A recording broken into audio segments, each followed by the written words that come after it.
Hello. Thanks for joining me tonight. God thinks you're a good idea. Has anybody ever said that to you? Have you ever said it to yourself? Now, it's not egotistical and it's not self centered, but it is right thinking. You might be thinking, can it really be true? Is it true? Laced in those questions, yeah, it's laced with hope, but it also has a sprinkle of doubt test in there. Wondering, can it really be true for my life? Could someone really show that to me? Can it be reality for me? Laced behind that doubt is the deeper question. And that's what I want to talk about is why is that doubt there tonight?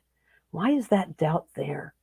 It's because the stains of the world have tarnished God's true design for us. My name is Sue Bowles, and I am with My Step Ahead in Sue Bowles Coaching. I want to share a little bit of my story real quick because I get it. I was there for decades. Before I share my story, I do want to give a quick trigger warning. A couple of things I'm about to share have to do with sexual assault, has to do with self-harm. And if any of those topics can be triggers for you, please have a self-care plan in place. And if that means you need to leave the video now and you need to come back and watch a replay later, by all means do that because I never want my story to do harm for anyone else. Having said that, I'm a childhood rape survivor. I was raped by a classmate when I was 7 years old. And Bobby's last words to me put me in prison and I didn't know. He said, don't tell anybody. And sadly, I didn't for 15 years. I ended up telling my dean of students my senior year of college. But in between there, from age 7 to 22, there was a whole lot of life that happened.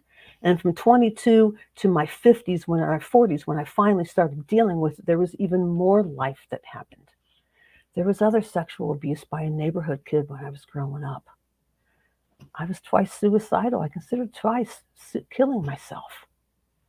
I dabbled in cutting. My parents divorced after 34 years of marriage. I was rejected by my best friend when my sophomore year in high school, when she said her other friends didn't like my personality. I developed an eating disorder. Any one of those things is a lot for a life. And for whatever reason, it all came my way. And for the longest time, I was hacked off at God about it. And we'll get to all that. But all that to say, there's a lot of stuff in my life. And it wasn't until 2014 that I actually started dealing with it, over 4 decades after the event. Now, it kind of started in 2005 when a dear friend of mine passed away. And I was grieving her like it was yesterday, 3 years later in 2008.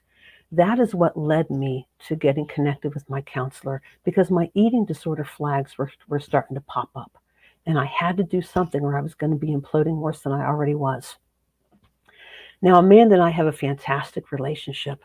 And while she knew about the rape in our second or third session, it wasn't until 2014 that we really started digging into it because we've talked about it and we said we had to get me stronger in the present before we could go back and deal with the past. So 2014, a movie comes out called A Ragamuffin. It's based on the life of the late Christian musician Rich Mullins. If you're familiar with Awesome God or Step by Step, that's Rich. Later in the year, a retreat was offered to continue the conversation about the movie, living a life of reckless faith for God, parent-child relationships, the masks that we wear, and living authentically. Now, mind you, this was the first year that I was really dealing with the rape, and emotions are not the friend of an eating disordered person. So I was having to deal with all those emotions while I was dealing with the trauma. And needless to say, I was really imploding and I was not doing well at all. There was a lot of stuff going on, and thank God I had my counselor. So anyway, so I get to this retreat. The retreat comes out, and I was fighting God. I kind of felt like He wanted me to go, and I was like, I don't know about this. So let's go do this instead. And I finally signed on. What really kicked it for me was about 6 or 8 weeks prior to the retreat. My brother had just finished serving 18 months in prison for a drunk driving accident. And He ran into some friends in town. And they said, man, I haven't seen you for a while. Where you been? And he boldly, unashamedly said, in prison. Now, in my judgment, and I own that, in my judgment, if anyone had a reason to feel shame over their story, it would be someone just getting out of prison. And my brother was bold, and he was authentic, and that really convicted and challenged me. And I looked at my counselor and said, I just want to be authentic. Get me ready. We spent 6 weeks dealing with my fear and the anxiety and all the lies that were in my head. And I'm going to get my slides here in a minute. And I just didn't know how to deal with anything.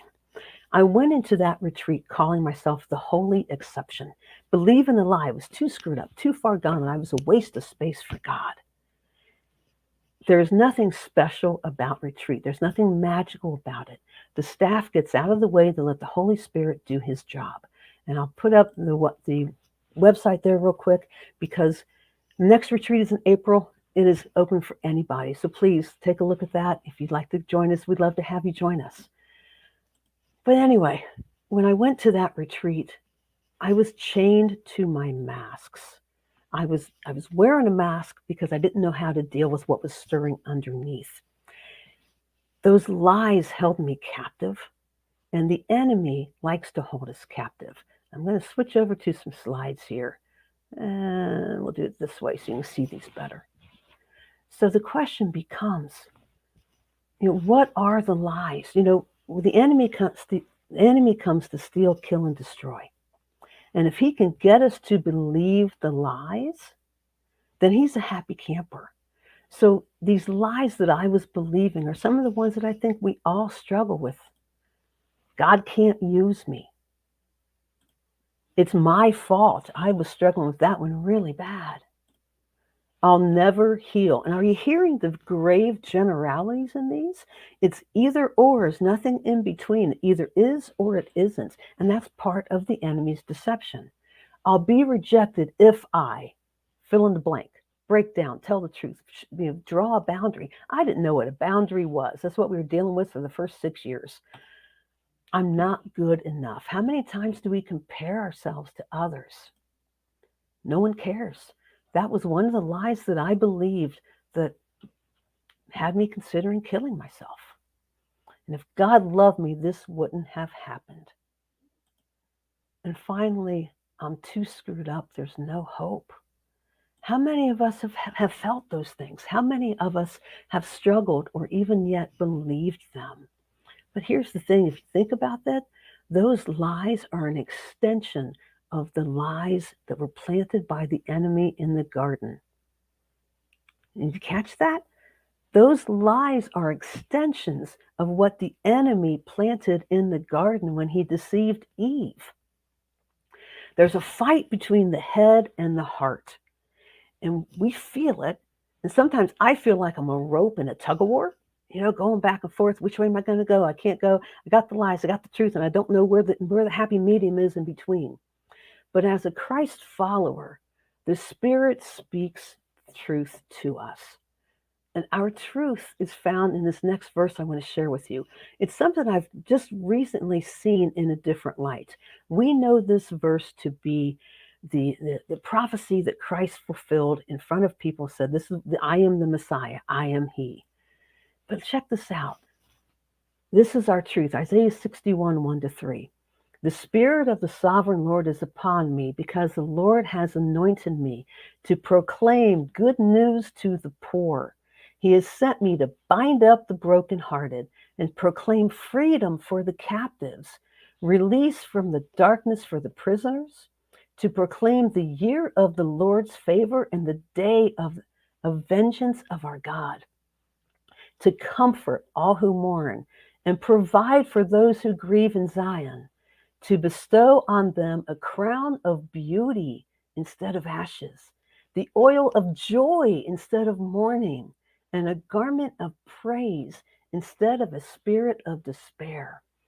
If that is part of Christ's mission, is it not also part of our mission to proclaim good news to the poor, to bind up the brokenhearted, to proclaim freedom for the captives, to comfort those who mourn, to give them a crown of beauty, to help them see rightly how God has really made them to be, to give them an oil of joy and a garment of praise?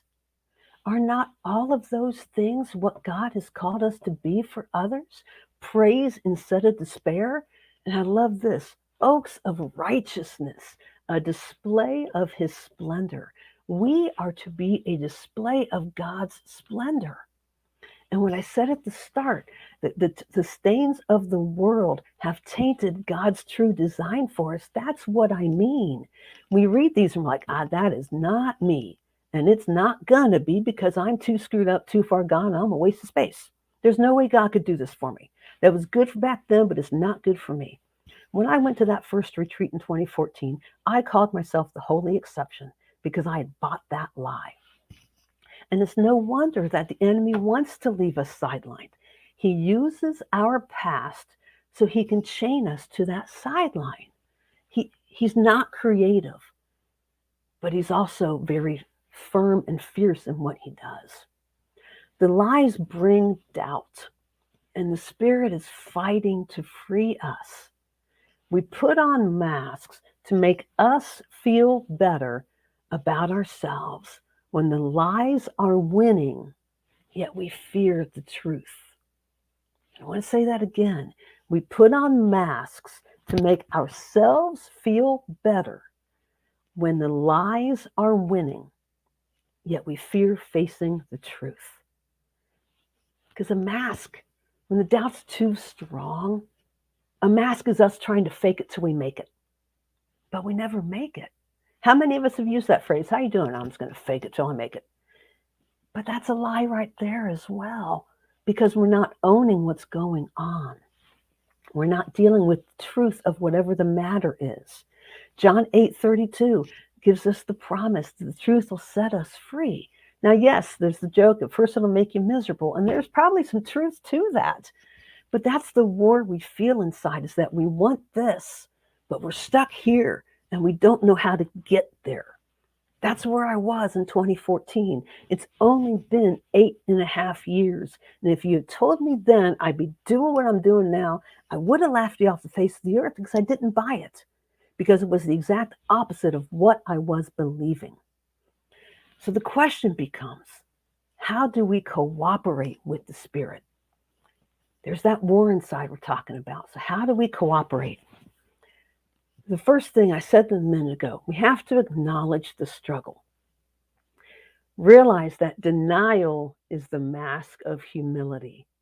When I said a minute ago, fake it till you make it, that's a mask. We're not acknowledging the struggle. We're denying it. Denial is a mask of humility. Second thing is start small. Have some safe vulnerability and accountability. That first retreat, what I love about retreat is that they open up a Facebook group for anybody who is going to the retreat that year. And that first year, we were all total strangers. Absolutely total strangers. The only commonality we had is we all watched the movie and God was doing something in our lives through the movie. So they opened up a Facebook group and they courageously and boldly asked us to share our stories. Now, mind you, I had never shared my story in public before. I had just started getting into it with my counselor 8 months prior, and I was anything but okay. I was falling apart, and I was just trying to keep it together. And I spent about 2 or 3 days in the room, and I was encouraging other people and reading their stories and all that stuff. And I was lurking, kind of stalking in a sense, in a good sense. And then one morning I got up, and you get that heart pound, it's like, okay, it's my turn. Put on a pot of coffee, literally at 4 a.m. I'm sitting at the dining room table for a half hour. I'm typing out things that I have never shared in my life. And when I hit post, I think I'm waiting for it all day long. I'm checking Facebook at least once an hour, if not more frequently, because I am convinced, because I'm believing the lies, I'm convinced that someone's going to trash me. Someone's going to say it was my fault. Someone's going to say it was all my doing and everything like that. And I didn't believe the truth. As I said, we are now 8.5 years since that first retreat. And I can tell you there hasn't been one statement, not one. Instead, it was, "You're so brave. You give me courage to share my story. I just want to hug you. I can't wait to meet you." That is the power of starting small and having safe vulnerability, because it starts cracking down the walls that we're living behind. That leads to the next thing of own your story. I've been to retreat every year since we've done them. We now do them twice a year. As I said, the next one's in April. And the second year retreat, no, the first year retreat, I had to own my story. It wasn't enough just to post it in a Facebook group, because I wasn't in front of these people. I still could have bailed out. But when I went, I had to start owning it. And because I was open about what God was doing in my life, everyone really rallied around me. That first year, I had to own my story. And until we come face to face with our reality, we're not going to really experience the full healing of God and everything He designed us to be. The next part is we have to grieve our story, because every story has loss to it. If you don't think it does, go back to point A. Denial is the mask of humility. We have to grieve that story. We have to give it the grief and the time and attention that it needs. And third, I love this one, we have to dare to believe. That rock was part of the last ceremonies or event we had at retreat. We were to take a rock and we were to write down what our nugget was we were walking away with. And this was now 2016. And I walked away with the truth, the nugget, that I am valuable to God. That was the pivot point for me. Once I started to walk in that and dare to believe that, that's when things started to change for me. Now, it's exciting when that happens. But here's the thing. When someone dares you, they're daring you, they're challenging you to do something you may not necessarily feel like doing.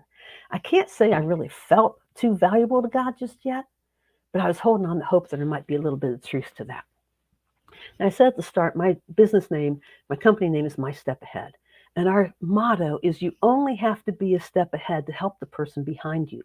The concept is this: everyone has something to offer right now. I don't care what you are going with. You have something to offer of worth right now. I'm still seeing my counselor. Life still happens. I'm reaching out to her too for support, but I can also reach back to someone else who's just starting their healing journey. And together we form a human chain of support. I'm still seeing her. Life happens. I was my mom's caregiver for the last 8 years of her life. She moved in with me in 1997. It's only been 2 years since she's been gone. And I will not say forgive me for my tears. I'll say please understand. This was my mom that we lost. And I still struggle with that for once in a while. Adding to that is 3 weeks ago, we lost my dad. And that one is even, it's just compounding things. We'll put it that way. But that's why I still reach out for help. But what's really cool is that while my life has been turned inside out and upside down, very unexpectedly, I know I still have things to offer. I got to live this out 6 months after Mom passed. One of my coworkers tragically lost her father to suicide, and unfortunately, my coworker was the one that discovered him. Another coworker and I went out to the house to support her, and there was concern expressed to me. Sue, are you okay? This is awful soon for you. Are you going to be okay? So I guess we're going to find out, aren't we? We got put up to the house. We stayed for about an hour. And yeah, there were a lot of tears. A lot of tears. But early on, as we started working through that, Veronica, my coworker, started asking questions halfway, 3/4 of the way through our hour-long stay. We're going to the funeral home today. What were they going to do? What do I need to bring? What are they going to ask me? How do we handle this? I had only walked through it 6 months prior, but I was a step ahead of her. Did I have it figured out? By no means. I was an absolute mess.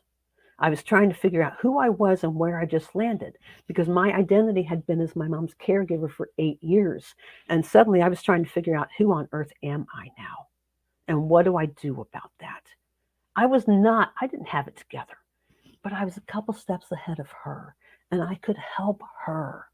That is what My Step Ahead is all about. That's the power of living My Step Ahead. My Step Ahead just launched the Dare to Believe movement. Let me share this part with you first of all. It's based on something in my book. My book came out in 2019. There's the QR code if you're interested in it.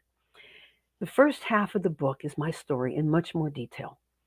And the second half takes these things I'm briefly discussing here and explains where all these lessons came from, what I learned, what God has done in my healing journey, how I got from holy exception to dare to believe that I matter, to now launching a Dare to Believe movement. All of that, it is only a but God story. I can tell you that much right now. Within that, we have launched the Dare to Believe movement. And with that, the idea behind it is that you have something to offer someone else right now. I said at the start, God thinks you're a good idea. Do you believe that you matter? Do you believe that you have something to offer someone right now?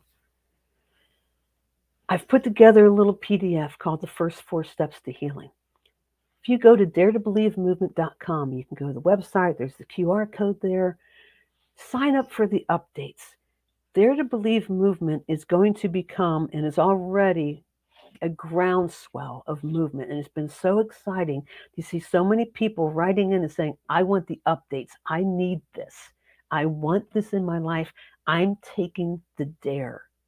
I am daring you right now to believe that you matter, to believe that God does think you're a good idea, to believe that Isaiah 61 is your purpose and your calling and your mission, part of your mission statement. Because when we dare to believe that we matter, we start understanding that God wants to use us now. And we're able to start having the courage to take off the masks. Does it mean we don't tremble? No, by no means.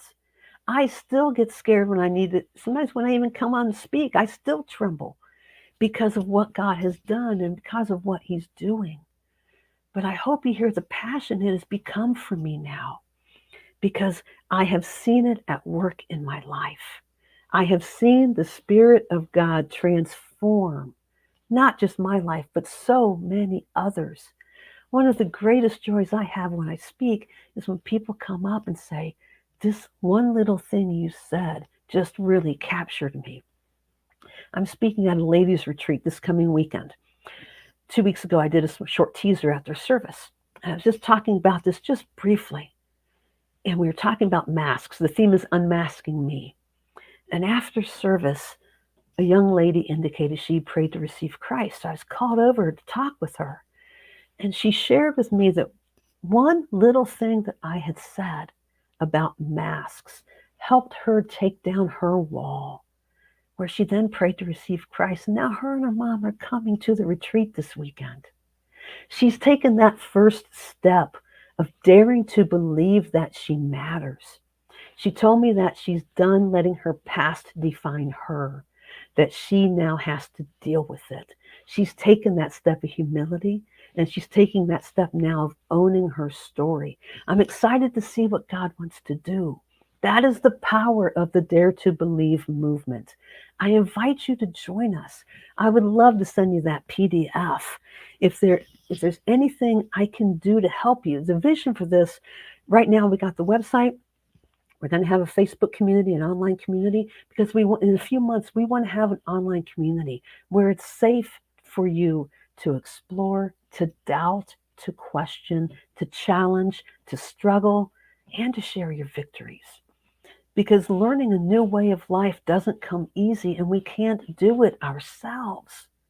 That's what we want to be, is a community of support for each other. It's growing rapidly. just share with you a little bit of the vision. Um, I'm also a life coach. If there's something I can do to help you in your journey, use the contact form on the website. Reach out to me. I'll be happy to get in touch with you and see what I can do to help you there as well. I appreciate the opportunity to share some time with you today, to share with you about the Dare to Believe movement.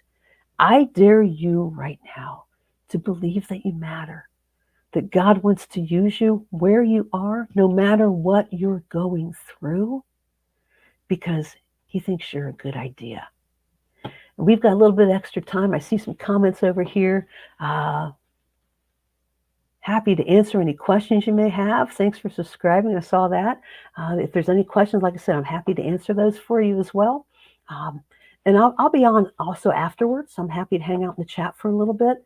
If there's anything I can do, any questions you have, anything that you might be interested in learning more about or anything like that, happy to share with that. I do it while I'm here. You know what? Let me just do this real quick. I'll put this up here again as well. I'm going to share with you the retreat website again. The retreat this year is April 14th through 16th. The theme is Consider This, and it's going to be based on some passages in Haggai, I believe it is, and talking about how do we live our lives. And that fits in so well to the Dare to Believe movement. You know, how do we live our lives? Consider this. That phrase, consider this, is in that book so many different times. So we're going to be talking about that. The next retreat, if you can't make the one in April, the one in April is in Underwood, Indiana. It's about 30 minutes north of Louisville. Registration is open. There's about 20 people registered already, so it is filling up. If you're interested, please go to the website, sign up now. I'd love to meet you. Had a privilege last year. Somebody who heard me on a podcast came to the retreat, and that was a real joy to hear that. But it's a powerful time. God meets each of us where we are, so that He can do the work He wants to do. We used to joke about it being open heart surgery without the anesthesia. I promise it's not that bad. So, and then the next retreat after that, I believe, is in October in Carson City or Carson Springs, Tennessee. Again, the website has all that information. Let me see if there's any other comments in here. Explain better, getting better in present first. Terry, great question. What do we mean by getting better in the present first is that I had a lot of boundary issues, because if you're going to go back and do the hard work, your present foundation needs to be a little stronger. So that I had, I'm going to check my time. I got a couple minutes yet. So I had a lot of boundary issues. I couldn't stand up for myself. I got mad when I let somebody walk all over me because I didn't want that to happen, but I didn't do anything about it. So I let myself be manipulated. So I had to start realizing that I was worth it. One of my favorite, not my favorite, but a common comment I would make to my counselor was that it doesn't matter, when I didn't want to answer a question. And she challenged me so many times with saying, what you're really saying, Sue, is you don't matter. And until I really started believing that, then I started having the strength to figure out that I matter, so I don't have to do what someone else is wanting me to do when I don't want to do it. So that those are all the things we had to get through, was why I didn't think I mattered, and what the different issues were with the boundaries, and how to deal those boundaries, and strategies to deal with them, and how to then deal with it, deal with the repercussions. So that's a little bit. And Terry, I'd be happy to chat some more with you afterwards. You can also, again, message me on the website as well. We can talk as well, but I hope that helped a little bit. So we're just about out of time. Thank you so very much for being here again. Please reach out to me through the website. Be happy to continue the conversation. And when you go to sleep tonight, just remember, God thinks you're a good idea. Thanks.